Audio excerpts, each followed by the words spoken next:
Here we go. Rise and shine, sleepyhead. It's a brand new day. Just sit right back and you'll hear a tale. Science! Now prepare to experience the most outrageous man on radio. It's an excursion into the odd and into the very, very different. Good morning. This is insane. Quality, quantity, and variety. ROCKFLUX. Let's get this show on the road.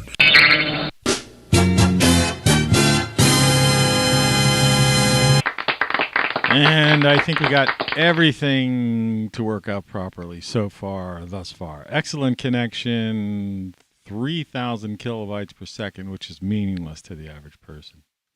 And that's not insulting. It was meaningless to me as far as this is concerned a couple of years ago. I'm coming at you at 30 frames per second, by the way. And I'm only using 9.1% of my CPU of my computer. So anything that happens at this juncture forward is strictly being done by the YouTube studio gremlins. I got this email from this thing called, if you imagine the word library and you take out all of the vowels, okay? And it's, I watched a video yesterday called, it was promoting Odyssey, which is also not spelt like Odyssey. It's like Odd-Y-C. You get it? It's like an alternative to YouTube, kind of like Rumble. I'm on Rumble. My videos are on Rumble a day late. And they have a thing through this library, whatever, where they'll automatically grab your videos from YouTube channel and post them, and so you'll be on Odyssey. You don't have to go through the process of uploading them one by one by one. And so I started the process yesterday. This is just a quick little thing. You're listening to Tony Caravan Live. And it said it may take hours, blah, blah, blah, you know. End of story. Yesterday afternoon. Go to sleep, whatever. I look at my email a couple moments ago, and it says from library, which is confusing. I'm going, why? I haven't done anything with library. But I find out that they're connected. That's the connection. And it says, we are unable to sync your YouTube videos because it's your content is either not original enough. you know, you don't have enough recent content, right? I'm on every day, daily. My content is about as unique as you can frickin' get. All right. But the clincher was you have to have a minimum of 300 subs, subscribers, subs, they call them. Well, the whole purpose of me doing the Odyssey thing is to get out of this YouTube trap. I'm never going to get more subs unless it's somebody who directly or indirectly encounters me somehow through one of my things. Because otherwise I'm hidden on YouTube. You wouldn't just discover me on YouTube because YouTube has me hidden, you know? So much for that. So screw Odyssey, you know? Screw them. I mean, I'm never going to get 300 subs. And the hell if I'm going to go through the you understand, it like takes hours to upload one video. Sometimes it takes, there goes the coal truck, 5:23 a.m. on the 28th of April, calendar year 2022 in the former United States. Anyway, let's look at the weather because I just opened the door before. And if you notice my chat, I put, it's freaking cold out there. The Weather Watch forecast. And we'll see if this thing like settles into. Yeah, it's 28 degrees out there. 28 degrees. The end of April. May's just like what? 3 days away. 2 days really. Friday, Saturday, Sunday's May. So yeah, 2 to 3 days. Today it's going to be a balmy 52 degrees, which is decent. Originally it was supposed to be sunny today, but now they're showing the sun behind the clouds and a 10% chance of something, whatever that means. But it's going to go below freezing tonight. Friday, again, was supposed to have sunny. The sun's behind a cloud. in the 50s, and the overnight will be 34, which is frost. So we have 2 more nights of frost for those of you who are in the gardening business. And since that included your Weekend weather. I guess we don't have to get into that.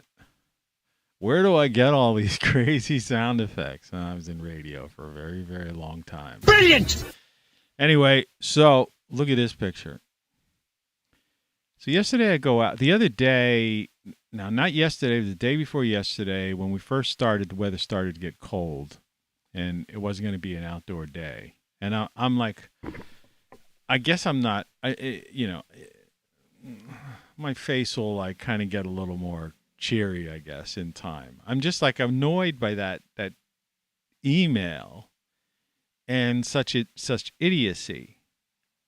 What would it matter? 300 subs. You know? I'm never going to get 300 subs. You know, they refuse. You know, I've got like 31 or 32 subs. You know, and I almost know at least who every one of those people are, because they're somehow people that are either old friends of mine or somebody that's encountered me recently through one of my other social media or something like that. There's no like random person, right? Because I'm not listed unless you seek me out. I mean, my channel, you could put in ROCKFLUX YouTube and you will find me, but you know, you have to seek it. And why would someone seek me out? I mean, granted, I got 10 books and 50 songs and 600 videos, but I mean, I don't know. The whole thing is like really ridiculous. Oh, no. I know, man. It sucks. So I go out in the backyard yesterday to make sure everything is covered for this frosty weather we're getting over the next tonight right now is a horror for plants. Tonight's going to be another horror story, and so is the next day. So we have to go through this. Anyway, so I looked next to this mini dwarf Christmas tree that I transplanted outside. You could kind of just make it out to the left of this title card picture. There goes the coal truck. Look at the size of that hole. That's a rodent hole. And I mean, I could have shown this in its entirety, and I might be able to. Let's see if I have an extra something or other, like a space. What is this? Yeah. Let me just pull this up for you and show you the absurdity of this. Garden. I'm not looking at you. I'm looking at this thing. What would it be? Rodent hole. Yeah, this gives you a little. The coloring on this is a little odd, and it's actually reversed position, but it's. I just want to get the point across, and I'm going to have to put this up top so you can over top of everything else so you can make it out. Let's try that again. All right. Why isn't that not doing that? It's kind of really weird. This is it. Rodent hole. You're at the very top of the list, so it should be over top of everything. All right. Let's take it back down. And let's just shrink it. Oh, I know what the problem is. The opacity. Okay. Sorry about this. These things I go through. When you do not have a producer like all these other big shows. So you can see here, this is the mini top of this little Christmas tree. There's the hole. And you could see on this side, there's a bunch of rocks. Well, anyway, or on the left-hand side, there's some rocks. Well, anyway, in that direction has got to be, I don't know, almost about 2 feet. Okay. So let's just get rid of that. So in other words, going north of this hole to a fence to where this thing lives in the neighbor's yard. But look at like the size of you can kind of get the feel for that. That's a big hole, and it's deep, and it just like goes out under. And after me, they were like somehow coming in through my compost pile at the very rear of my garage. It's a garage, and it's the back of my yard. And I kind of blocked that off. And then I noticed that they have some holes, openings there too, which I put this solid cinder block in front of yesterday. And they're coming in through, the big ones coming in through here. So I filled it with dirt. See, I couldn't fill this with concrete or something like that because I don't want to, there's roots. I've got this Christmas tree thing there. So I don't want to put concrete down there, which will just kill the roots, or the roots won't have any expansion area. So I put a bunch of soil, which I didn't want to because it was soil I'm saving for planting soil. And, and kind of forced it in with the stick, to try to really get it in there, and then covered the thing with some rocks and stuff. But it's like, I'm out of like big rocks and things and stuff. So what I'm going to end up doing is probably putting like pavers, like these flat pavers or bricks or something, or I don't know what. And you think you got problems. So anyway, that was the story. And I found in the upper part of my yard, like at my neighbor's wall, because I think she's got rats in her basement. I think this is how this whole thing happened. She had rats in her basement, and I guess some of the litter came out into her yard. Because these things breed like every 21 days or something. It's one of those things, they have like 10, and those 10 could turn into 100 within like, 21 times, 21 days. Not times, plus. So you could be looking at in a couple of months, you could have 100 rodents. This is a serious thing. Right now, all I've seen is 2, possibly a third, because the one up by our house is small. That hole I can fill with concrete and put an end to that once and for all. So when next time I get a bag of concrete, I'm going to deal with that. I also think I got a splinter in my thumb somewhere. Don't you hate when that happens and you can't find it or see it? So anyway, that was my yesterday. And I did cover a few more things up, and I have, for you interested in the garden, at least there's one person interested, I think. Let's see if I can pull this up. Yesterday, I talked about these plastic containers, and I think it was in the portion of the show that got cut off early on. So if you didn't see part 1, not that it's worth anything, part 2 is pretty much, part 2 wasn't a bad show yesterday, I got to admit. So anyway, what I've done here is I've taken, imagine that their screw-on lids would go on the top of these. Like I don't know what was in, I forget what was in them. These are things that I had.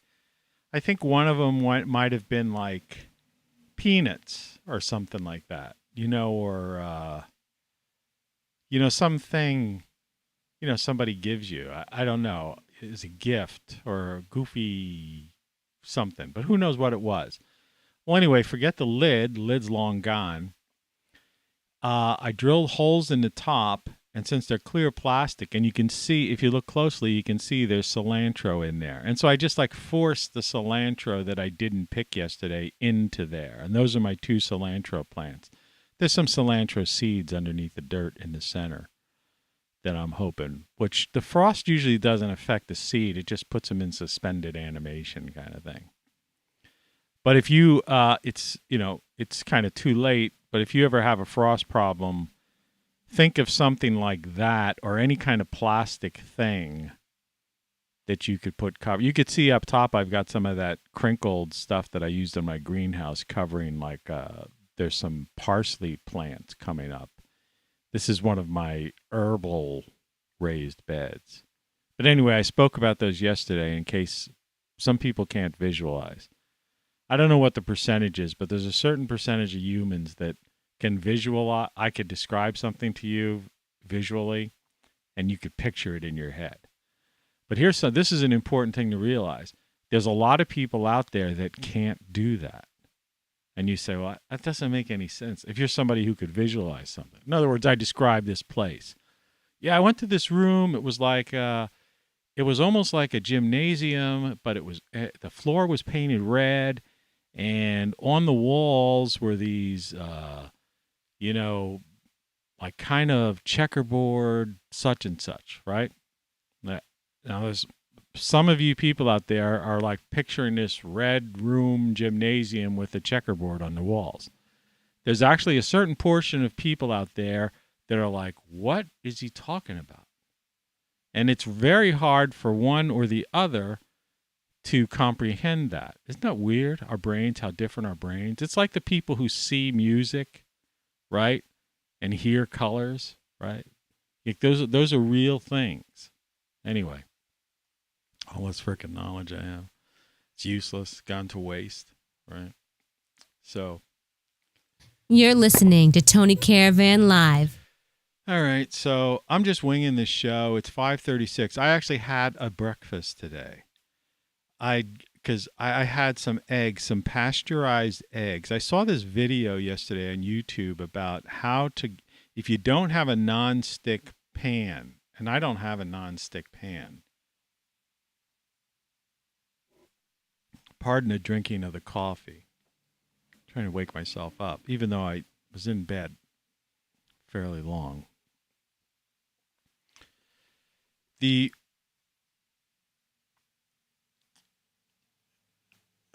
Teflon is no good for you. And funny is, I used to know people who worked for Teflon, and I almost ended up working for Teflon on some product that was like some anti-slip kind of stuff they had discovered. Like this spray Teflon, two guys, and I was designing the labeling and the promotional brochures for it. And this is when I was doing graphics work a long time ago. But anyway, Teflon has been proven, and they gave them this is the classic FDA crazy lawsuit nonsense that goes on in this country. They agreed that Teflon was basically a carcinogenic or dangerous to your health and all that kind of stuff. But they gave them so many years to take it off the market. And, it's the same as I try to tell you about those weed killers that are proven carcinogens and those pest, bug sprays and stuff. It's like they're still on the shelves if you go to the hardware store.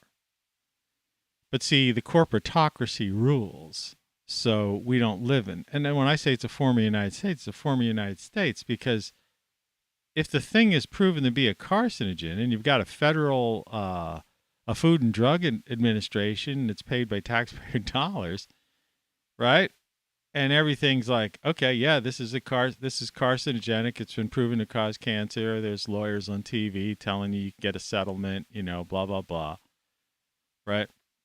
But the government's going to give you, consideration, a profit, for-profit corporation. We're going to give you a couple of years so you could kind of figure a way to, ease out of this and replace with something else so your shareholders don't, your stock doesn't plummet and your shareholders don't lose out.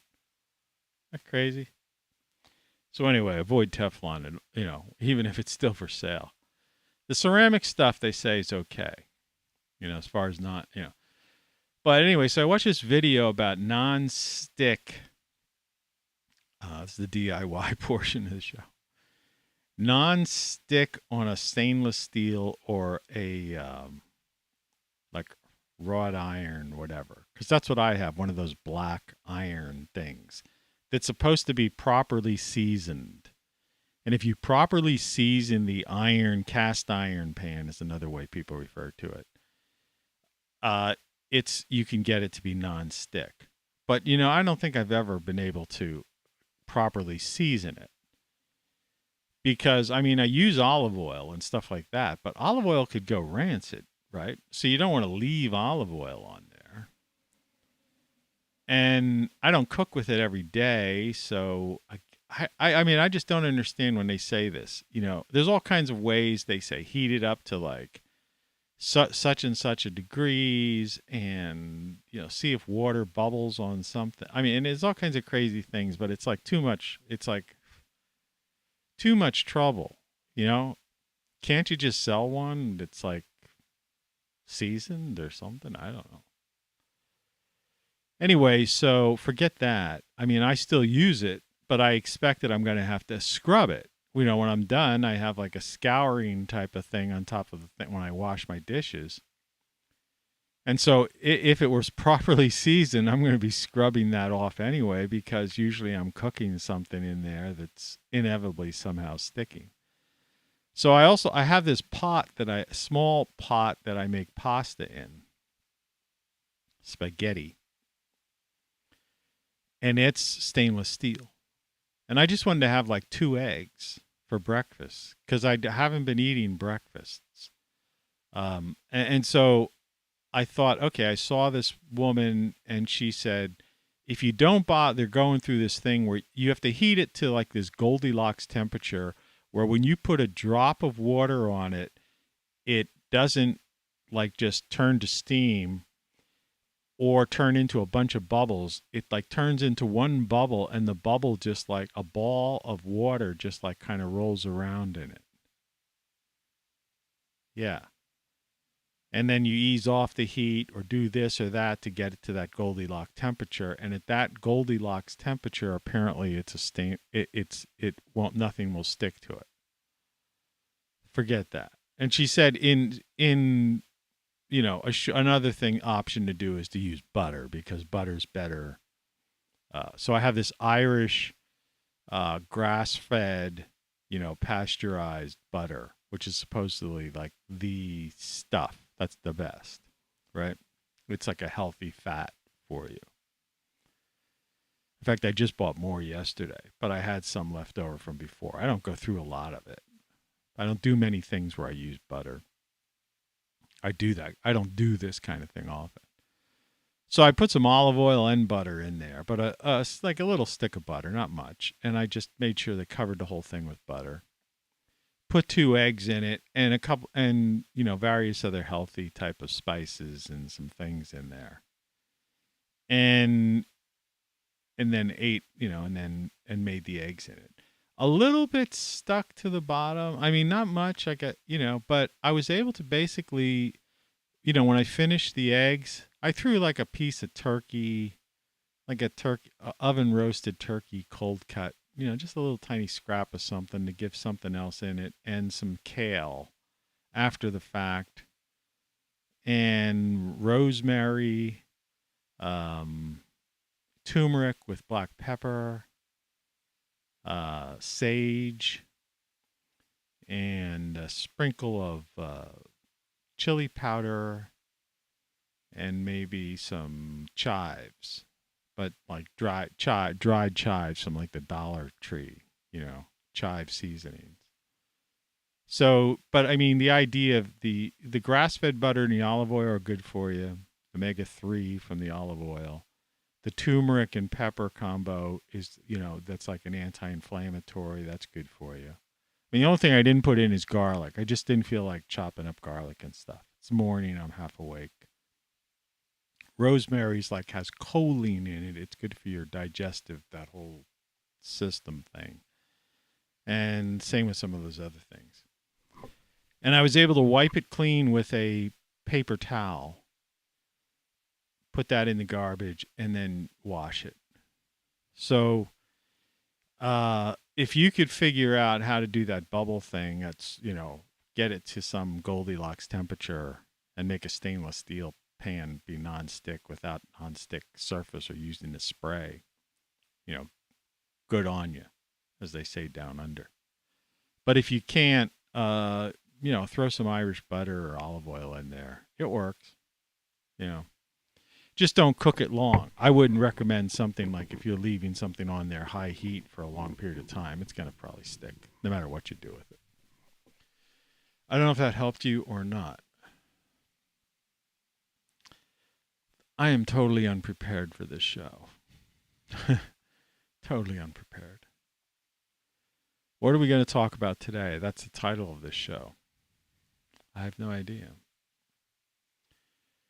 It's like that weird time for somebody like me, because when it's wintertime, you settle into the winter and you're kind of into this winter mindset. And so you're living that, your schedule's like that, you're accepting it. Yesterday I did walk down to the grocery store bundled up like it was winter. And today when I opened the door, it was definitely even colder than it was yesterday. You could tell it was like 10 degrees colder. So it is indeed 28 frickin' degrees. This is February weather, all right, for you climate change activists. Global warming. But I have nowhere to go today.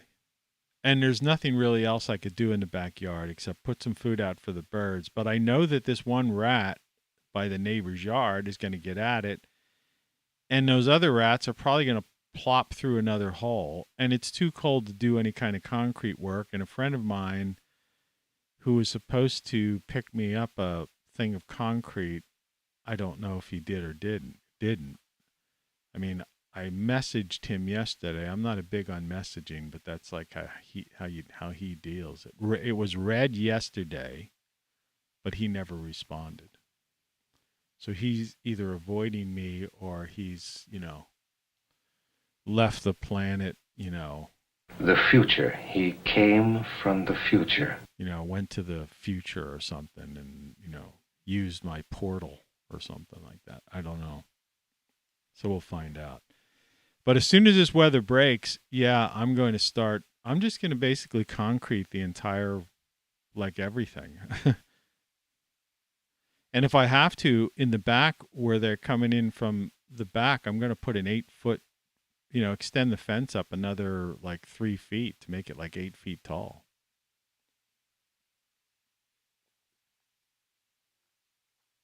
I cannot have rodents ruining my garden. And that kale I put in, yesterday I showed the kale that I pulled yesterday, and I had that in a salad. It was really good. If you're a kale person, 2 different kinds of kale. And I thought I ate it all yesterday. I put it all in the salad, but apparently I didn't. And so this morning I chopped up there were 3 leaves left, and I put that in with the egg. So it was like egg, kale. It was a pretty healthy breakfast, but light, if you think about it. Just like, eggs.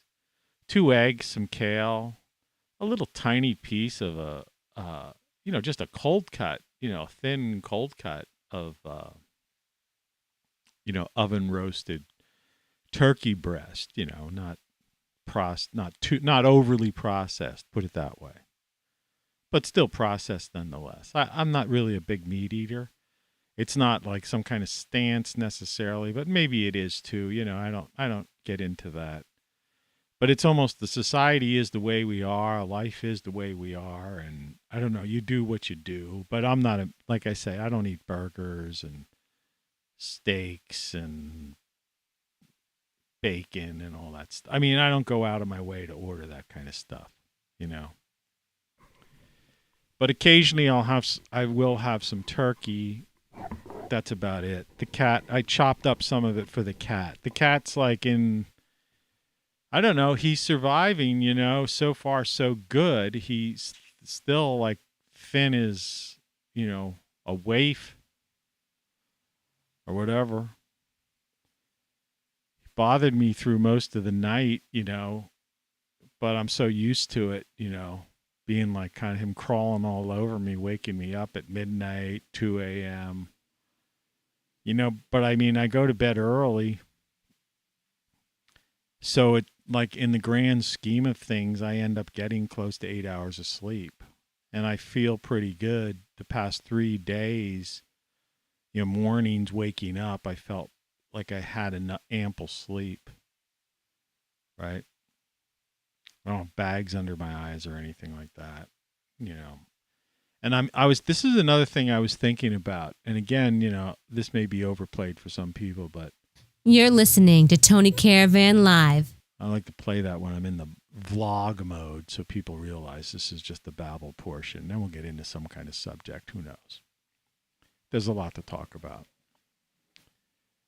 But I was thinking about when you eat nutrition, nutritionally intense or vitamin intense, whatever, foods that are very highly concentrating in nutritious elements. And that's basically what my diet is like, like not diet is in dieting, but I mean what I eat. And so it's odd for me. Like I don't, usually for breakfast, I just have like 4 prunes, dried prunes. And, that's it. And I was doing the cereal route for the longest time with blueberries and all that stuff. So I looked at the sides of the boxes of cereals and realized how processed they were. And they were all like carbohydrates and high in added sugars, even though supposedly they weren't sugar-coated cereals. They were supposed to be like bran or all whole grain, that kind of stuff. All natural, non-GMO, no added, blah, blah, blah. But on the side of them, I realized, and then, over the winter, it happens to some of us, not everybody, but, you gain like that so-called holiday extra 10 pounds or something like that or whatever. And, I was still I wasn't really losing that weight in the early part of the year. In fact, I was gaining a little bit more on top of it. And when I stopped eating the cereals, the weight just started coming off like every couple of days, a pound or 2, until I got, like I say, I'm practically down to what would be considered I wouldn't want to if I lost another 5 pounds, I wouldn't want to lose any more than that. Put it that way. I would be that'd be comfortable for the rest of my life, just as far as, my physique, my, whatever. So so I stopped eating. That was a morning ritual. While I was preparing for my show, I'd be sitting here eating a bowl of cereal in front of the computer before I'd go live. And that would give me a chance to be like, think things out and get some ideas together and all that. But anyway, I stopped that. So today I just thought, well, I'm going to have a breakfast for the heck of it. I have these eggs. I'm going to boil most of the rest of them up and make pickled eggs. I bought some red beets yesterday, and a thing of just some cheap apple cider vinegar. Like when I'm using apple cider vinegar in a salad, again, we're still into the nutritious vlog portion of the show. I use the serious apple cider vinegar with the mother in it. You know what I'm talking about. That's the good stuff. Good for you. But otherwise, apple cider vinegar is better than just pure white vinegar in general. But I'll make pickled eggs and throw those in the refrigerator and just and that might be a breakfast. I've also tried, and I'm debating on whether I will do it or not, is we don't eat enough sour things in our life. Things like Granny Smith apples, green apples, artichokes, and other things like that. Things like that are good for you if you are, having any kind of, just for your whole digestive system in general. Like I said, I've gone through some problems where I was trying to avoid, an operation. They were trying to tell me they wanted to take my because I had gallstones or something like that. I'll tell you, man, doctors, they're just in it for the money. McMedicine, man. It's hard to it's hard to be healthy, to stay healthy. And there's nothing that's why how I started this whole conversation of saying I'm kind of a little bit lost right now because I'm this in-between zone. It shouldn't be this way. It's like winter outside, but I'm already out of the winter mindset. I was into the spring mindset, and I need to be out in the yard doing stuff, and I need to be sitting on that chair soaking up that sun, feeling good, and getting into that whole thing.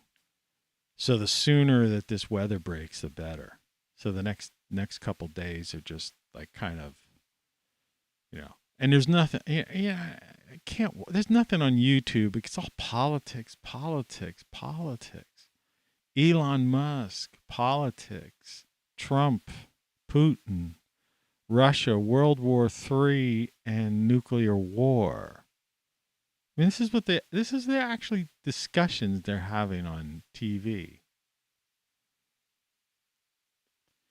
The funniest one was this woman on this morning show on that MSNBC or whatever it is. I saw a clip of this on some show, and she was saying, we can't have Elon Musk be in charge of like speech and allow anything that could sway people's opinion. That's our job. She actually said that. That's our job. And the funny thing about it is the person who put that little clip up didn't say that. I remember her saying that like 2 years ago or something. That's her ongoing thing. She actually thinks that that's part of her job as this morning host that probably makes, I don't know, over $10 million a year. Imagine that. These people are not in touch with your life. But I remember her once before, like saying something along the same lines. It's our job to influence people's thought. Like, no, it's not. You're a newsreader. First of all, you're getting paid $10 million. You shouldn't be. Maybe you should be getting paid a couple $100,000. I mean, I could see 6 figures for a national, anchor, as they call them, whatever. All right, you're at the height of your career. You're on a mainstream news network or cable news network. Okay, you get a couple $100,000 a year salary is reasonable for you, but not in the millions. You're just a glorified news reader, right? People around a table sitting around talking, and they're getting paid like millions of dollars. Isn't that nuts, right? It's over. It's game over.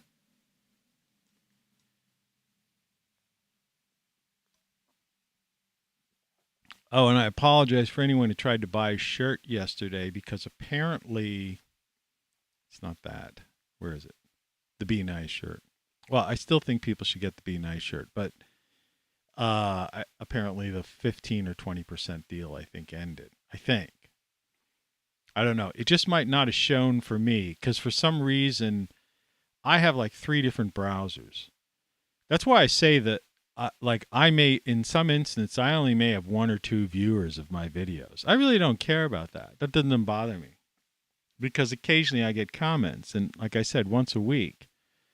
And, so if I'm only reaching a couple of 100 people, that's fine. That's why that library thing, that Odyssey thing, was very annoying. You have to have a minimum of 3. It's like, well, how are you going to build? Isn't that like the catch-22 thing?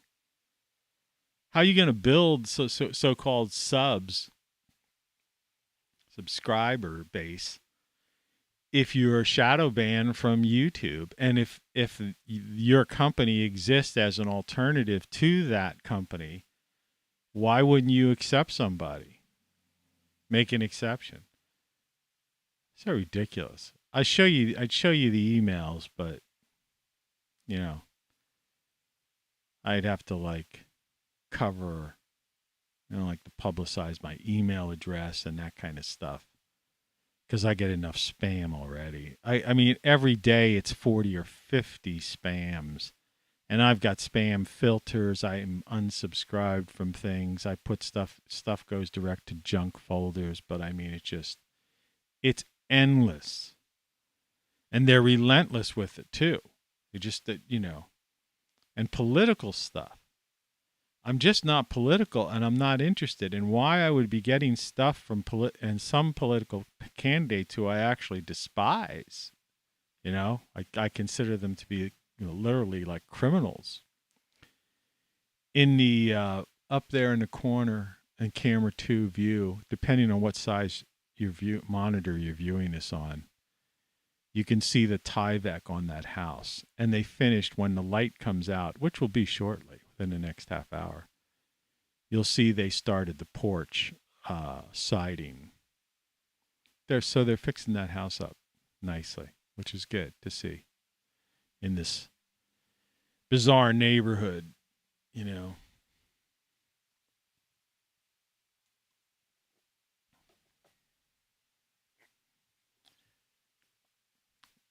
It's not like I feel bloated, but I just feel different because I ate breakfast. I'm usually just drinking coffee on an empty stomach. So yeah, yesterday I got into that AI thing, and I think showed some of those pictures that the AI creates. That stuff's pretty crazy. It's so weird that at a time when so many things are falling apart, there's so many other like fantastical things happening, right? You know, it's weird.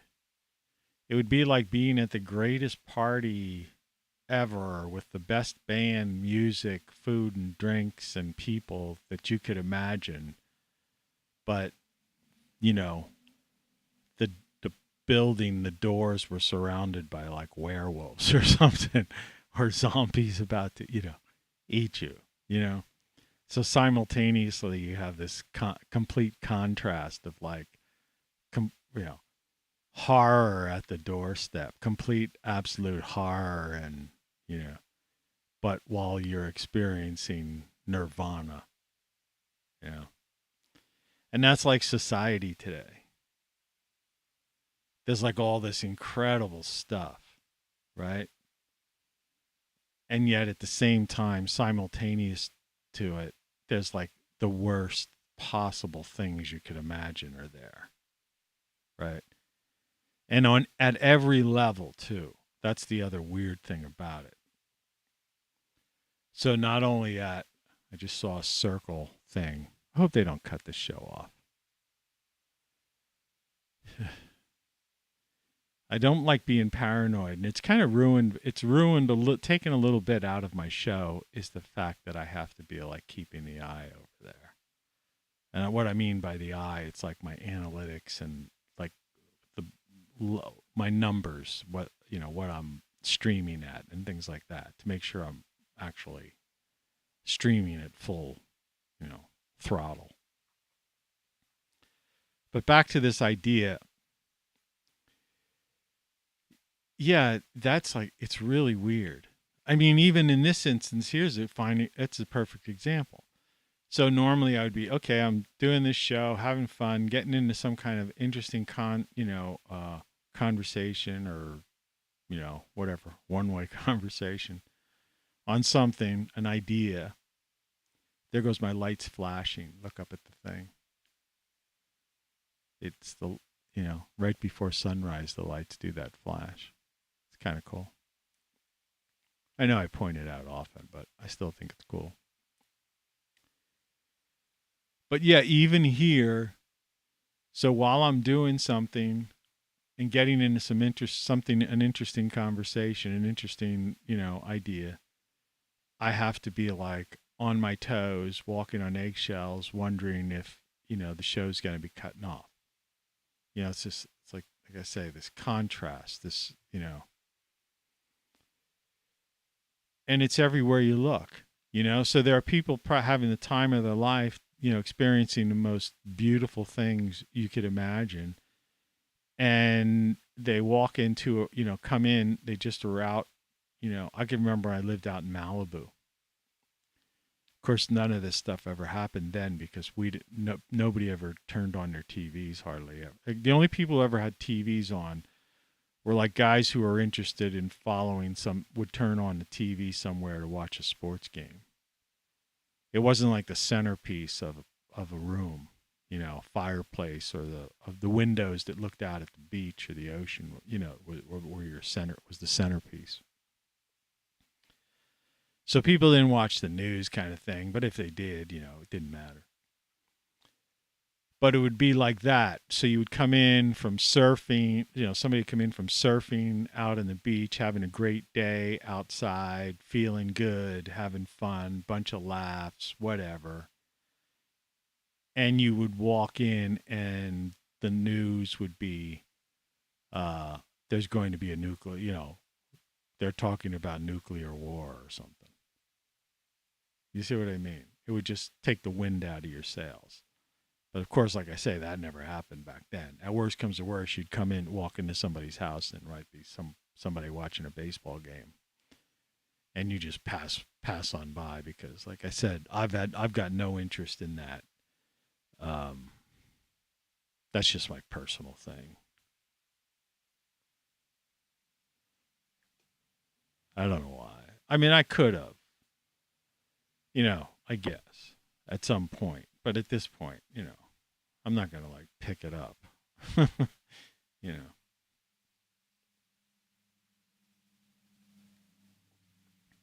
Besides, I think too many athletes have now gotten political and they're overpaid just like announcers on TV. So yeah, now you can see that house if you look over. So I look in one direction, you look in another. It's just the way this reverse mirror works. It's how this video is. It's really bizarre. But anyway, the camera 2 view outside. And so, in fact, I can move this. The words camera 2 outside probably should be right here anyway, because this is nowhere's land in any event.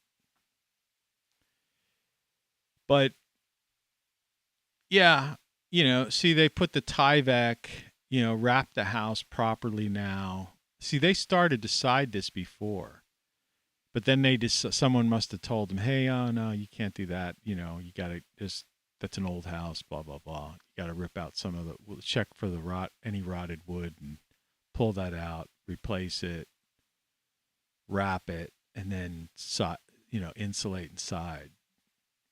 So they're doing it right. So it's going to be, it's a beige, it's an old-fashioned house, and it's paneling. I'm not, but it's a place to live, and it's decent and clean. Hopefully they'll fix those stairways and windows and stuff.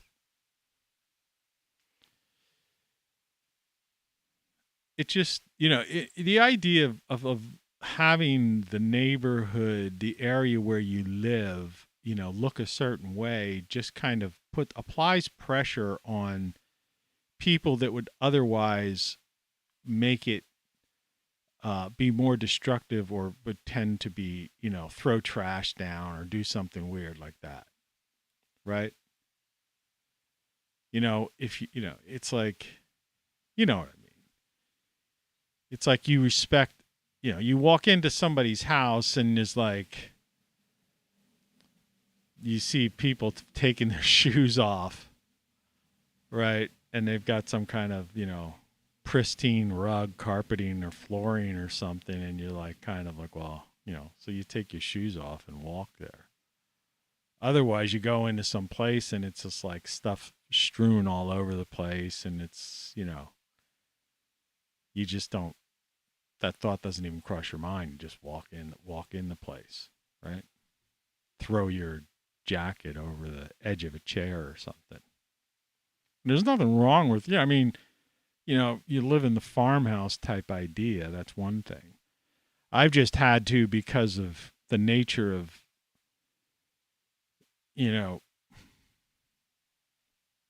what's gone on with my neighbor, that I've had to take my house and be a little extra,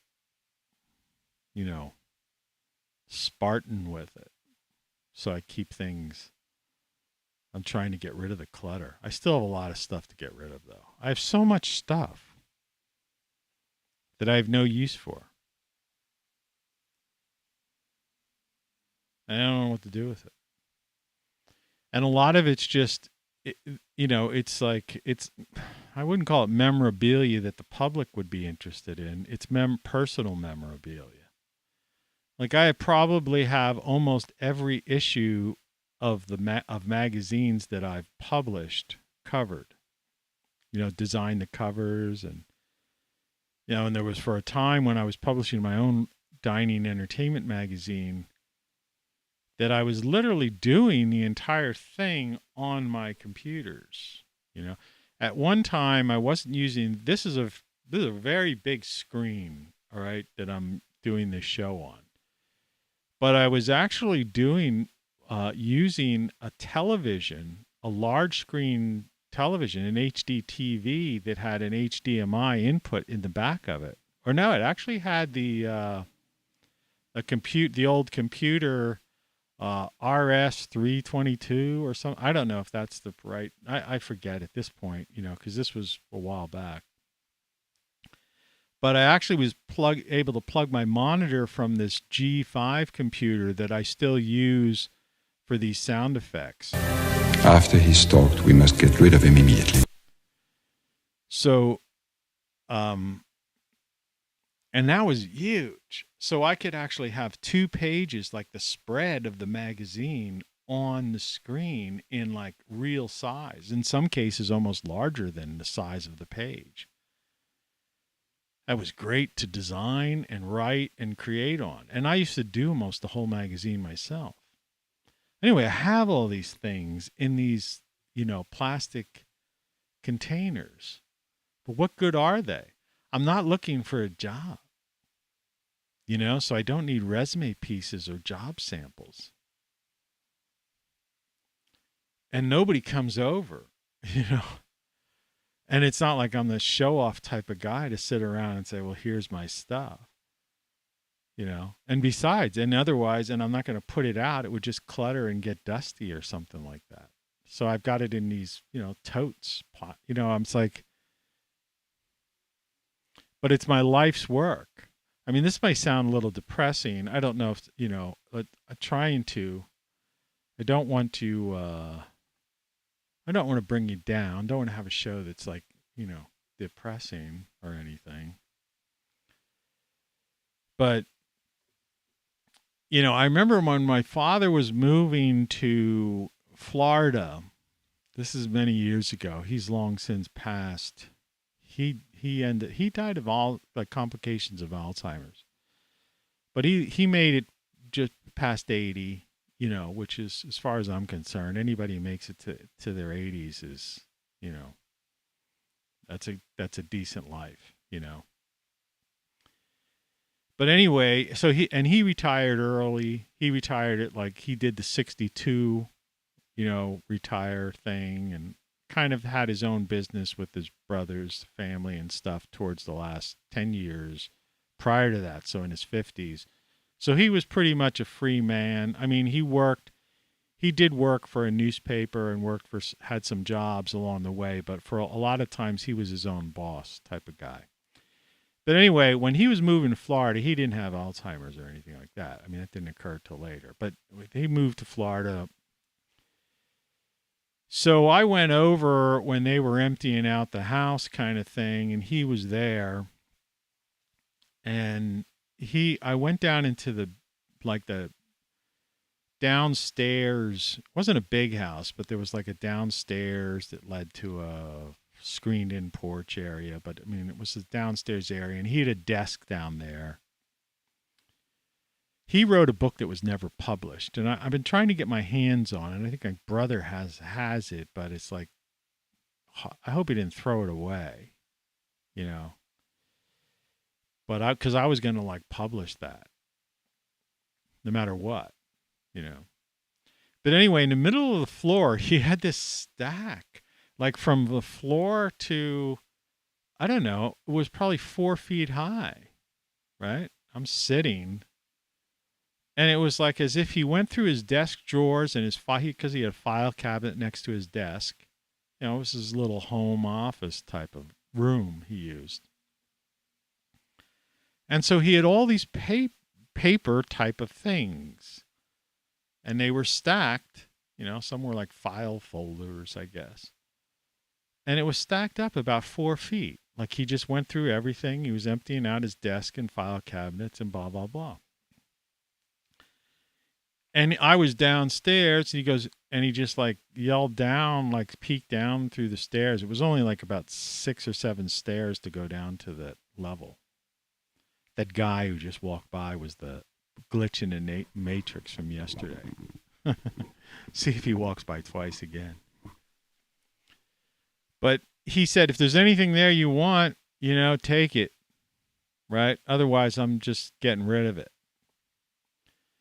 And so I figured I'd look through it, and I did. I found a picture. I have it in have one of them in my bar wall, like a picture of him when he was over in Germany. He was in the army, him sitting at a table with like a couple other guys drinking, beer, big, beer steins, And there was a couple other things like, a few things I just grabbed, some interesting stuff. There was a biography. Somebody in the family had written some little short biographies on different family members because his family was like a bigger family. And I think I might have grabbed one on my one uncle who had an interesting life or something like that. But the rest of the stuff, it's just his pay.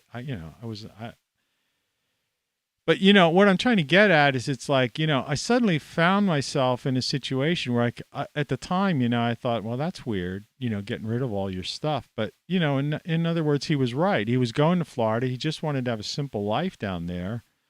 And what good is why would you take this stuff? All you would end up doing is putting it in boxes or filing cabinets again. It's like we not only accumulate ridiculous objects, right? All kinds of things that we buy, but we accumulate all this paper. Especially if you do things, if you're in business, you have your own business, or you're, if you creative people, will just keep holding on to things, ideas and stuff. That's how I got started in the book writing thing, by the way. My first book, which it's upstairs. I only have one copy of it. It's still for sale on Amazon. But my first book, I had this is when I lived at an apartment before I bought this house. All right. So I think I've been here around 7 years, something around that, about 7 years or so. All right. But prior to that, I used to live in this town. It wasn't too far from here, but it was about 35 minutes from here. All right. Maybe 45 minutes. Depends on how fast you drive or what the traffic's like. Over the mountain, a college, like semi-college town, but they never really figured it out. They were a college town. But I used to run a dining and entertainment magazine up there. And for a while, it was a lot of fun, and I had a good time. And I pretty much, was happy hours almost every day. It was a good time.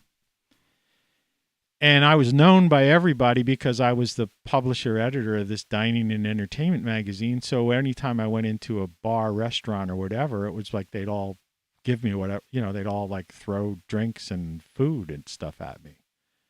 And then I used to sometimes just DJ, places for free. I'd dress up like Santa Claus and I'd give out gifts. Like I do these DJ things around December, and I would like hand out free gifts, like give tickets out and call people. And even when I DJ in the summertime, I'd get these roll tickets and I'd hand them out at the tables or get the waitresses to do it. And I'd call out numbers and I'd give out these things because all the beer companies and liquor companies, because it was inside bars and restaurants, they would give me all this stuff. This swag promoting their products. Excuse me, I gotta clear my throat. Talking too much, too early. So I had a blast. And I hope I don't lose thought. that coffee has notes of chocolate in it for some reason, which is really weird. And that's not the way I usually talk about things like that, but just like, it's crazy. So, I was at this place, this town before I came here. I'm trying to like regather my thoughts, like what the whole point of the story is. And so, publishing a magazine, I decided I'm going to buy a house because I realized that the economy and things are getting screwed up. I saw it. Oh, my first book. So, took me a while. At least the brain's still working, right?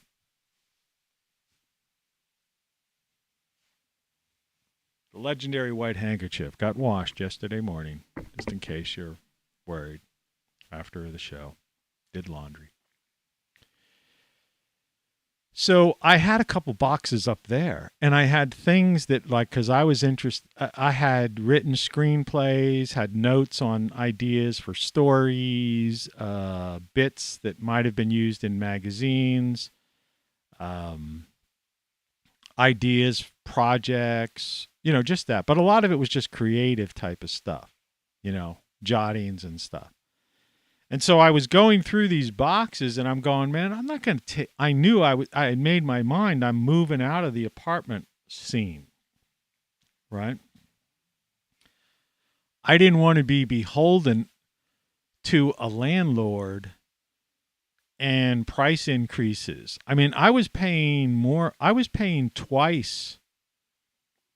The cost of me living in that apartment was like twice of all of my costs right now, just to live in that apartment, right? Because the rent was like mortgages, so it's cheaper to live in a house.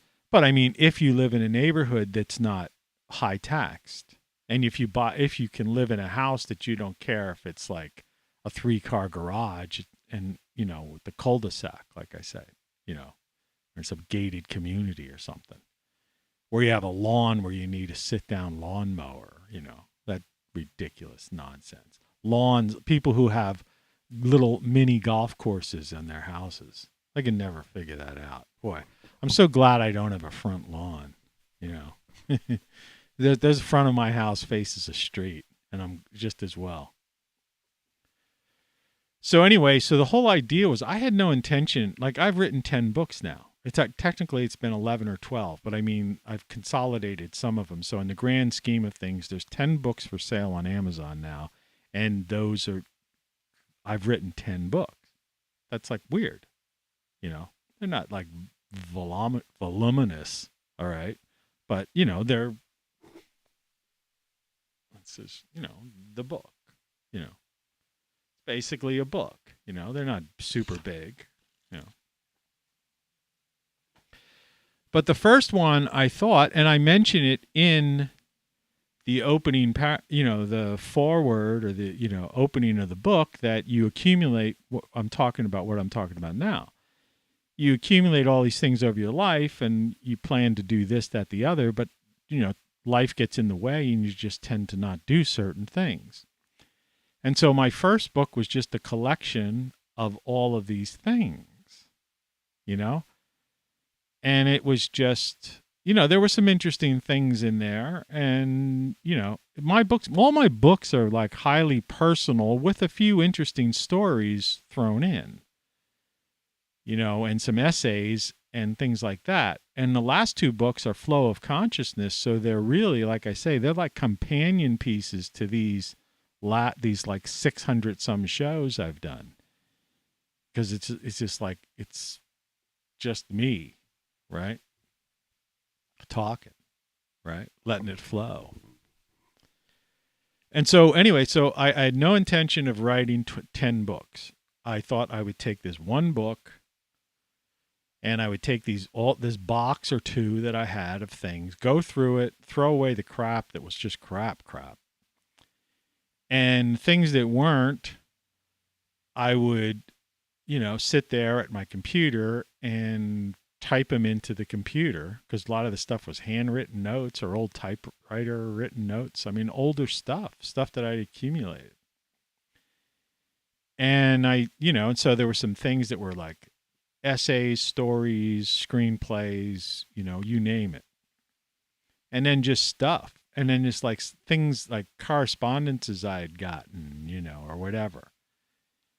And, like I scanned in a thing where I was, somebody was going to, where I was getting like $2 million to do some movie or something like that. I scanned in that thing. Just putting stuff in there that like, I don't want to keep, there's no reason for me to keep all this stuff, but I want to have it there. It's in a book. I could put this little book, just as an example. In other words, I could take the contents of a couple of boxes and have it contained in this thing. And if nobody buys it, I don't care. But I was actually publishing a magazine at the time, so I had all this equipment. So I figured, okay, I'll make it a book, and I know how to do this. Sorry for moving around. It's this freaking chair. It's so uncomfortable. And that was how I did my first book. And it was basically just a personal compendium of all these things that I had laying around. And now I consolidated them into this book with some short stories and some other stuff and whatever, and it might be of interest to an individual. See, I think anybody's life is of interest. People, to me, that's just to me. Now, other people, it may not be, but it's the idea of, it's why these shows, can be interesting. You're coming into my world, so to speak, my little, I wouldn't call it a living room. This was a barber shop. So this is the old barber shop. You're coming into my little studio room. It's a real small room, the front room, because it was a one chair barber shop, before years ago. It had been empty for a couple of years. That's why I got it so cheap. But anyway, I found that wasn't enough. And I don't know that was about almost 10 years ago, I think. I'm not sure. Let me see here. So I've got a stack of my books here. So the second book, oh, by the way, yes, I always I don't like to leave you hanging. So it was the same thing as yesterday when I showed this, when I talked about these plastic things to put out to keep the, in your garden, if there's going to be frost, you just take a jar, if you have a plastic jar that you could drill holes in, put those over top, and that'll keep them from getting frozen. Well, I also mentioned yesterday that my book 8, right, you can see there, book 8, that had the, if you take an 8 and put it on its side, it's the infinity symbol. And while this seems like it's a book, in reality, let me get rid of this title card thing. It's basically all of my songs. Though in the very beginning of it, you can see, actually, there's an interesting, that was a raised bed garden. But how to build a raised bed, and then there was some little bit of like some kind of opening essay in the beginning. But basically, what this book was, book 8 is basically, it's almost would be considered like a poetry book, but it's a lyric book. But anyway, that was my book 8. Then there were some crazy books where I really got into some wild stuff, like My Life as a Serialistic Nightmare. Book 6, which is weird. The handbook, which is like when I was in I actually thought I had the word climate change there before I realized climate change was a fraud. But the purpose of this exercise was the nonconformist. I decided to write book number 2 because having gone through the book process, and in this one, this is very much more autobiographical, but it has like a half dozen, about 5 short stories, I don't know, maybe 10 essays, and then miscellaneous crap in there and a forward. And this was actually a picture I took myself down in Washington, right? This, and then the back cover as well. The Capitol was under construction. I used to live in lived and worked in Capitol Hill. And that was a picture I took of the Capitol when it had scaffold on it at the time. And that was my second book. And then after that, so, just curiosity-wise, now it's like you're seeing Codex here, which is that would be book 9, which is the hard problem of consciousness and AI and stuff, which is and flow of consciousness. And then, this, my latest, which I held up before. Anyway, all that said, the idea is after the second book, I guess I got the bug.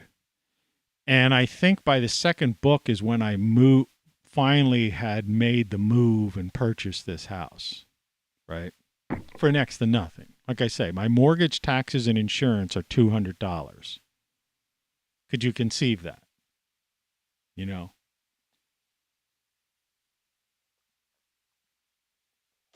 It's hard to imagine, really. And so anyway, somebody plopped in and then plopped out. But anyway, so the idea here is that you get these, and you can see all this stuff behind me. I've created this kind of set, not on-air lights from a radio station I used to manage.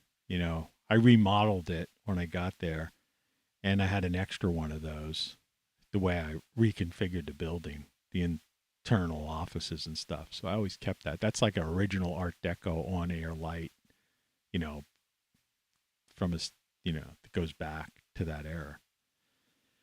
The YouTube thing is obviously just a, object dart because I have, 31 or 32 subs.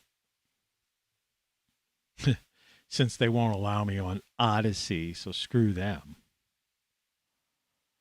Screw this whole thing.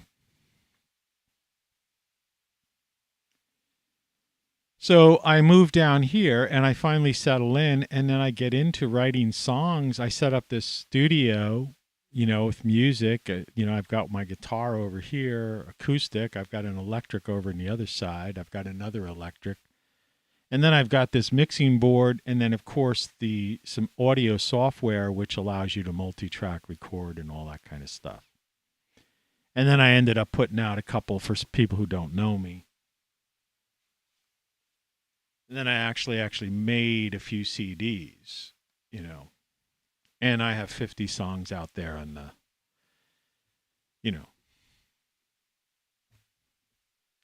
the digital cloud, whatever. So it's available on Apple Music and Spotify and all that kind of stuff. And the same with my books. They're for sale everywhere, but, you can mainly easily buy them on Amazon. And that's how this all happened. And because it wasn't enough, if I'm going to do it, I went through the process of doing the whole thing, the whole exercise of learning how to do it. And believe me, it's not that easy to publish your own book. And my books do have, there's still things, because I'm self-editing and I'm doing every aspect of it. And believe me, even getting a song on Apple Music or getting a song on Spotify, getting into that system is like a pain. There's like all these steps. And then I have my music registered with BMI, like a music publishing group, so that you could set up for royalties. Not that I get royalties. Like the biggest royalty check I've gotten is like $10 or something, out of 50 songs. And that was getting airplay on some San Diego and New York City station. But I guess they only played the song once or twice or something. I don't know how that worked. But be that as it may, then I just started writing books and creating music. And occasionally I would do some videos, produced videos, beginning, they were like kind of some garden videos and just weird stuff like that. And then in the past year and a half or so, I started this daily marathon thing of doing these shows that are like an hour and a half, 2 hours long. So they're almost like, and some of them in the early days, they were like real productions. They were like short, an average movie's like 2 hours or something. I mean, it was like a movie, the intros and, there was a theme to it and it was all that kind of thing.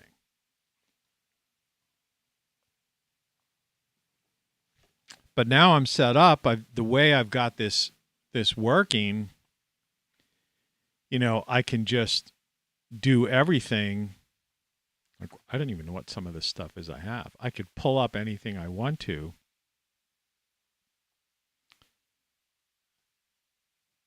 Like my title card, if I bring that thing back, it's so ridiculous, but I might as well leave it there.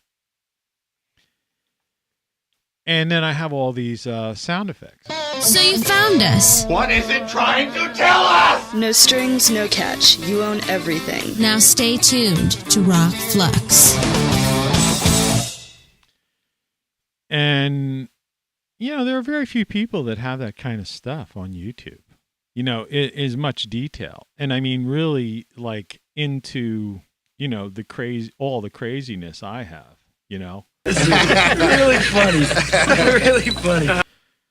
So it's, it's been a crazy, wild journey. And the idea that I have like 31 or 32 subs, as they call them, is insane. Because it is interesting. And, as one person said, I don't know, a couple of weeks ago, somebody watches, like I say, these random people will comment from time to time. And you know who I'm talking about. Somebody a couple of weeks ago, some guy, I don't know, who I don't personally know, commented and said, you're a unique character, blah, blah, blah. Watches the show sometimes and, and had some, advice to, was trying to comment, was puzzled by the low numbers, right? And had given some advice. And I responded to the guy, and I will respond to anybody, like that. And I said, yeah, I hear you, man. But, it's like, I've done all that stuff. I said, for some reason, and I don't know what it is, they've got me, it's beyond what you would call shadow banning. And it's not like, I mean, there were times last year where I was like, and there's times, even a couple times this year, where I got on some rants, right? Something just got under my skin and I but I always was matter of factual about it. That's why I'm still on and I haven't been taken down, right? But they mess with me and they have me like hidden. And the only conclusion I come up with is that it's because I speak the truth. And we're in a society right now that just doesn't want the truth. And it was the same as, I guess, with which ties this together with me talking about my books. The reason I moved here, which was realizing, in other words, I kind of always been a guy, because I had a fairly successful life, like all my business life and traveling and all of that stuff, because if you're going to be successful, you have to see the trend or lead the trend, know what's going to happen. You got to be ahead of the curve, whatever you want to say, think outside the box, all these kinds of words, you've heard them before. All right? And so you have to have your finger on the pulse, there's a million different things, right? And so I knew all this stuff was coming down the pike, so to speak. And that's why I decided I wanted to have my own house and my own place. I didn't want, and that's when I started, this started and I'm cleaning through the clutter to simplify my life. And then I wrote these books at once after that, and they were basically essays and things about that. I was trying to just speak out. And then I was doing songs. I was writing songs, and I just kept writing songs, and they were just coming to me, And And I created this new thing I call 21st century beat poetry. And like, I haven't done this in a while, so it's worthwhile, to do it. Is that for most people, beat poetry is something like this. Or something like,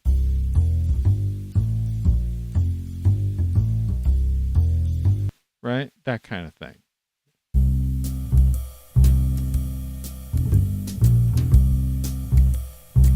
And then somebody talking over it, like in this one, if I pull it ahead. The OBS, I was just disconnected because I played that song, and it just said reconnection successful. Do you see what I mean? They don't even let me do this, explain this stuff to you. I don't know how long I was off the air. Isn't that weird? So you just I don't know if you missed that or not. But instead, I created my version of 21st century beat poetry was something more like using different beats and stuff.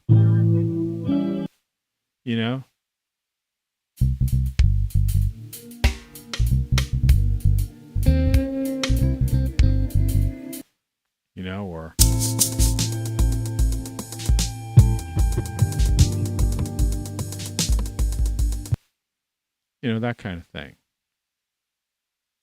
It's one thing to be that kind of crazy stuff.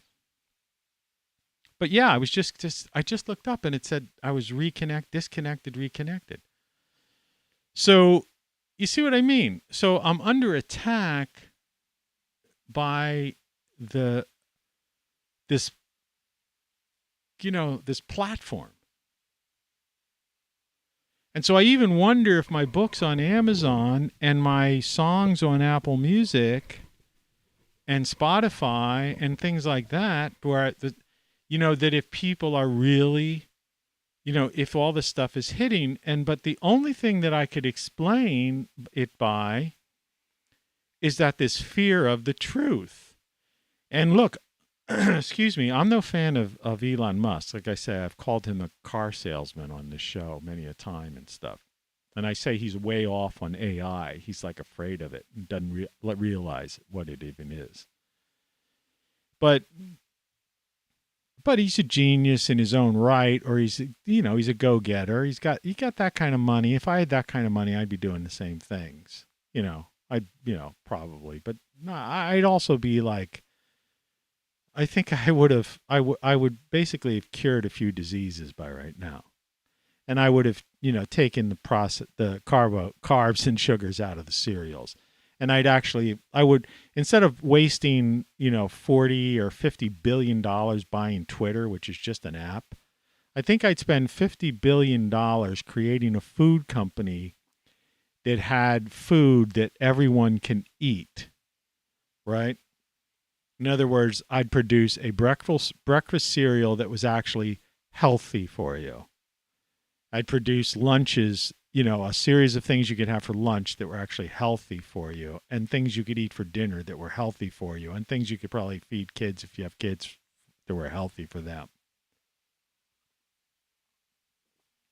And I don't mean this organic, vegan, all kinds of crap that they have out there, and there's companies that pretend they're doing that. No, I'm talking about stuff that basically would contain things that you have to really know, nutritionists, doctors, and certain people that will tell you, it's like my doctor, things like how broccoli is, things that are anti-carcinogenic, that fight it, things that fight inflation. I watch these people bent over. They can't walk because they got arthritis and all this stuff. I feel like going over to them and saying, hey, man, chop 4 cloves of garlic. Chop it up. Leave it on your cutting board for about 5 minutes, at least 5 minutes. All right? Put it on the top of a salad with kale, dark greens, broccoli, cauliflower, some apple cider vinegar with the mother in it, right? You know, turmeric and black pepper, and, you know, some fresh tomatoes. Don't ever put a tomato in the refrigerator. You do that, you get rid of the lycopene, which is another wonder drug from nature. And put in a few other things. Eat this for like 1 week, and you're going to feel like, you know, dancing. You know, but they basically look at you like you're a lunatic and call the cops on you. But that's what I would do if I had billions to spare, you know. And I've done it in my books. I've put like my, you know, my kitchen sink soup recipes and stuff like that. Now, not all those are perfect, and I've learned a lot over the years, and I may or may not put out a book 11 this year. I usually get in book mode in the fall. I've been putting out a book almost every year for the past 10 years, I think it's been. So I may or may not do that. We'll see how the summer goes and whatever, you know, where my head's at and whatever. But why else would I be, you know, people say, well, your stuff sucks. No, it doesn't. They don't. See, the thing is, I've been the general manager of a radio station, done programming. I've been a DJ. It's like, yes, the couple of the songs I put out, you know, there's a handful of songs that I kind of like didn't really master right, and I shouldn't have put, you know, yeah. But they're beat poetry, so it's the lyric, you know, I justify it by saying, well, the lyrics, listen to the lyrics, all right? But there's some songs that I did produce fairly well that I consider could be on the could be on the charts. I'm not top 10, maybe not even top 40, but would be in the top 100. Would be you should hear on the air, you know, once or twice a week. You know, they're good songs, right? It's just a different sound. And it's the same with my books. You know, there's stuff to be gleaned out of them, right? And these shows, you know, there's always something in one of my shows that's like, you know, like, wow, that's interesting, right? Because I'm sharing stuff with you. You know, you're getting into somebody's life. That's the whole idea of flow of consciousness, right?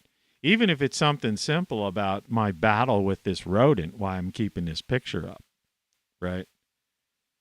You know, it's fascinating. The persistence of the animal and how smart they are, you know. But I intend to try and defeat this thing humanely. That's been my approach with this whole thing, you know. I'm not putting out poisons because I think, see, normally we probably wouldn't have a rodent problem, and I've said this before, but there used to be a bunch of cats back in our back alley. I'd always see cats, and sometimes those cats would get into my yard, and they'd just take naps. I have a little pond I made, man-made pond. It's a small little thing. And they'd be taking a drink out of it and stuff. But I haven't seen a cat in a year. So I think what happened was when they were working on the sewers on this street, and they're still digging out there, totally inept. It's been like 3 years at least. This is like one town in middle of nowhere, really. This is an old industrial town, and this is the edge of an old industrial town. So when I tell you that the grid and the infrastructure of this country is unfixable, and that, you know, get ready, you know, for it to all start collapsing, you know, well, it already is. I'm telling you from firsthand experience. So they chased all these rats around, and they got around people's yards and stuff. And so what people did was they were putting out rat poisons. And the rats are too smart. If you talk to farmers, and I've watched a lot of videos and stuff about that. If you talk to farmers and stuff, they'll tell you, we tried all the rat poisons, and they'll hold up these things and they'll say, look, they never even nibbled on the stuff. They're too smart for that. Rats learn stuff. But the darn cats and dogs, I see these signs, these poor people posting signs on telephone poles. Have you seen Missy or some cat is missing. I saw a thing yesterday, a puppy, $500 reward for our beloved. And I'm thinking, oh man, it's heart wrenching. But the poor thing probably went out and found and ate some rat poison, because these people, they don't, the dogs and cats are eating the rat poison. When so all I hear about are stories of missing cats and missing dogs. If you have a dog or a cat, don't let it out of your yard. Don't let your dog out of your yard unless you're walking it. And if you have cats, don't let your cat out of your house if you love it. Because I think there's more rat poison floating around, these parts than you could imagine. It's a tragedy. But if those alley cats that used to be hanging out, that weren't causing any problem to me or my garden, right? I had chicken wire around my garden and I've raised beds. They never got in there. But I never saw a rodent in 7 years. I've been here 7 years, never saw a rodent.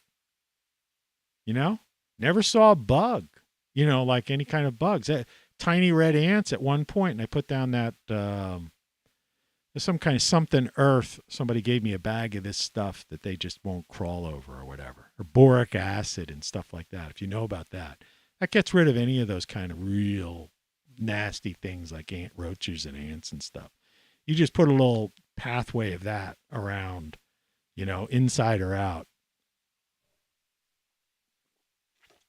That's the end of that. They won't cross that barrier. Excuse me. You don't have to put poisons out. And those kind of things really don't affect any kind of, don't affect animals. But anyway, so what I'm trying to say is that, it's not poor, pitiful me. That my songs, books, videos, whatever, websites, all these clothing, my clothing line, which I think is pretty cool, all these sayings and stuff and these neat products and great solar stuff, like this things that can help you, right? In a power outage and the grid's in such bad shape. It's like, yeah, I don't see myself as a victim, I'm just more puzzled at the aspect of the idea that a truth sayer like me, right? Someone trying to speak the truth to power or share the truth with just another average person like me, despite the fact that I lived an extraordinary life, I'm still don't consider myself any different than anyone else, right? I mean, I'm showing you the neighborhood I live in. I'm telling you, I'm not trying to live some pretentious life here and say, I'm telling you, I pay $200 a month mortgage, taxes, and insurance. And I'm showing you a picture of a frickin' rodent hole in my backyard. Okay? So I can't be, I'm not some, uppity type of phony person. You see? I'm just sharing stuff. And offering a way and through the experience I have and through some of these like phrases like you don't know what you don't know and everything you know is wrong and be nice and ignore the media and this kind of stuff, ways in which non-violent, non-confrontative ways to maybe do what I try to do is help wake up a person one by one, or to communicate with somebody one at a time, one by one. And and that's the best you could do. If you could help somebody out, 50, 100, a couple of hundred people, that's great. Years ago, I used to know thousands. Like I said, I know thousands of people I've encountered over my life, because I was, I was all over the place. And I literally, like I said, I was told that story once. I'm not like trying to be some kind of bragging guy, but I mean, if I threw a party, I'd used to have to rent a place because I you know, a couple hundred people would show, and I'd know everyone by name, and everybody would know me, and then I would feel like I was being pulled in every direction. It would almost be like too much, you know? So no, I lived that kind of life. And, you know, it was fun and all that, but I mean, it doesn't appeal to me. You know, people you know, and occasionally from time to time people try to draw me back into that world, you know, say, oh, you should come do this, you should do this, you know, or get job offers to do this or do that. I'm like, no, I'm done with that. But really annoying that, you know, this platform and that somehow the truth and there's no interest in this.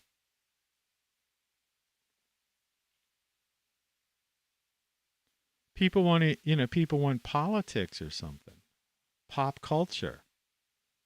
You know, do you ever notice on it? It's like latest Trump news, Biden, you know, and World War III, Kamala, you know, should be fired, or Kamala to, you know, who cares?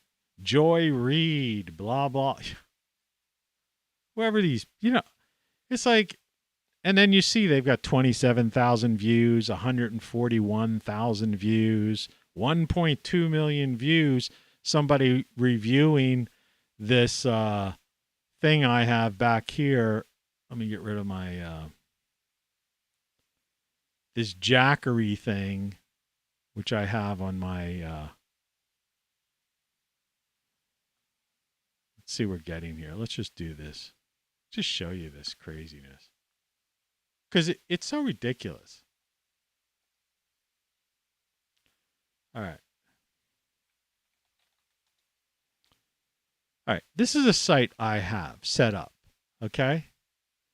I own it's my website, but it's like, I don't own the companies that make this stuff. This is just like, you know, you get, you know, you buy one of these, I make 50 cents or something. I don't know what I make. But this thing, this Jackery right here, I have this behind me, okay? That's what's powering my on-air light, and if you watch during like Christmas times, I had Christmas lights. And you could get one of these things, and if there's a power, you see you could plug into it with any kind of standard plug-in. You know what I did? I put a multiple plug-in jack here in this, and I plugged a couple of things at the same time. And there's USB plug-ins, and then there's inputs. But you can charge it from your house, you could charge it from your car, you could charge it from a cheap solar panel. And like even these like solar panels, which cost, you know, a couple of $100, $300, I want to show you something about these because a lot of people don't even know this. Look at the back of this. Here, watch. You see, let's see if I can freeze on this. There we go. See right here, there's like a mini USB port and a regular USB, right? So this is just a solar panel, okay? But you could be charging your power backup thing, but at the same time, in real time, see, here's an example of them showing you. You could be charging your smartphone or your laptop or tablet. You see? And I don't know why people don't get these things, right? Anyway, I just wanted to show you that because it's like, this is why I do this stuff. You know, I test this equipment out. There's one right here. You could just barely see it. It's right there. And there's a wire running up and it goes into this on-air light. And I used to have a bunch of Christmas lights and stuff decorated and they were all running on it. But the power on this thing here, you see how it just lit up? You can't see it, but it says 99%. It's on for a couple hours every day, powering the LED, and sometimes I have it power this. Let's see if I get out of the way.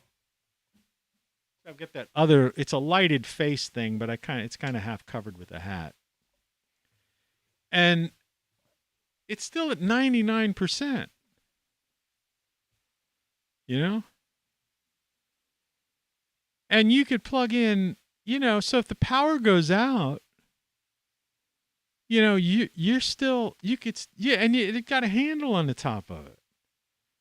And you could carry it around the house, and you could plug in a lamp to it. You could plug in your music, a radio, I even have those NOAA radios that are solar chargeable and rechargeable. But anyway, all this stuff, I just do it to try to help people out. And for some reason, whether it's my music, whether it's my books, whether it's these shows, whether it's this great solar stuff, I call it, though it's just a lot of it's just power backup and some weird things. No matter what it is, they're just things to help people out. And I just sit here, try to give people, share experiences, right? Even when I talk about my garden and foods and healthy foods, things I've learned, health problems I've had, conversations with doctors, nutritionists, and different stuff like that. And I'm invisible.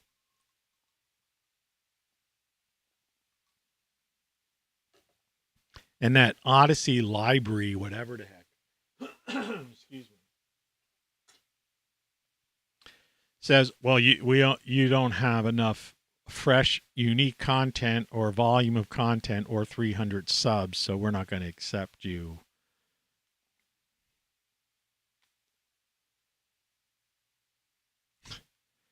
So it just goes back to how I started on all of this stuff.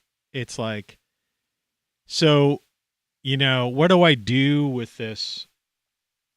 All those magazines I have.